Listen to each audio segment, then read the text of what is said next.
Jambo la kwanza, mama wa Simba, nakuja mbele yenu kwa shukrani, na kama siku zote nilikuwa sijawahi kushukuru, basi naomba mnisamehe, ila kwa siku ya leo naomba niwashukuruni sana sana sana sana, wana Simba, viongozi, wanachama, mashabiki wote na wachezaji kwa kazi mlioifanya, kwa jinsi mlivyojaza uwanja ule, kwa jinsi wachezaji mlivyocheza, ushirikiano wa viongozi, ushirikiano wa kila mmoja alivyokuwa bega kwa bega.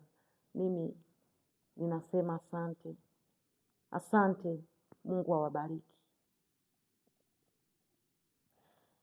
Sasa jambo ambalo nataka kuambia baada ya shukurani, labda watakaosikia nimezungumza neno hili wanaweza wakabeza huyu mama amezungumza kitu gani,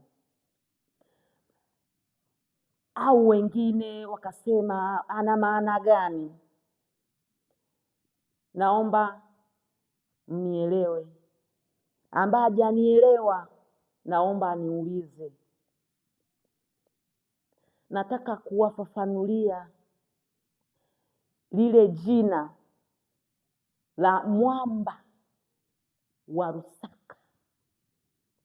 Kikwetu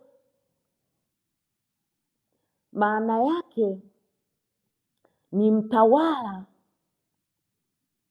wa pori. Na mtawala wa pori ni nani? Mtawala wa pori lolote ni mnyama simba. Akisema nataka mnyama aina yoyote akiwepo porini, hajawahi kuwa mgeni. Akitaka ushindi wa kula chochote, hajawahi kushindwa na hajawahi kuwa mgeni popote pale, anakuwa ni mwenyeji. Sasa hilo jina alilopewa chama, hilo jina ndo linalotembea, kwa sababu neno huwa linaumba na jina linaumba. Mtoto ukimuita Shida atakuwa Shida. Kinachotumika kwenye jina la yule mtu alilopewa au chochote ni kile ambacho mlichokiumba nyie wenyewe. Chama aliumbiwa kuwa mnyama wa pori, muwindaji, mshindi. Ndio maana anatembea na jina lake, mwamba wa Lusaka. Sasa basi, hata kama kuna mtu aina yoyote atakayetaka kuziba uchezaji wa chama mwamba wa Lusaka, anasumbuka. Akitaka kuziba heshima ya chama mwamba wa Lusaka, atapata tabu sana. Na msihangaike na mtu anayetaka kuziba riziki yake, kwa sababu ni lile jina lake limeumbiwa ndani yake. Na aliyemuita lile jina, alimuita nadhani ana maana, na tunamshukuru aliyetamka lile jina kutoka katika kinywa chake, katuumbia. Tunafurahi wanachama, mashabiki, viongozi, benchi la ufundi, kila kiongozi aina yoyote na kila mtu aina yoyote anafurahi. Na kama utaona naongea nini, basi wewe naomba, ukiona sina kitu nilichokiongea, naomba usikomenti hapo. Ukiona kuna jambo lililo kugusa kuhusu chama, furaha yetu tunayoipata kwa chama mwamba wa Lusaka kwa ajili ya hilo jina lilolifanua kwa Kikwetu, komenti pale ita Chama Mwamba wa Lusaka. Mnyama wa pori pale pale, mnyama wa pori, muwindaji na mshindi, ndo Chama.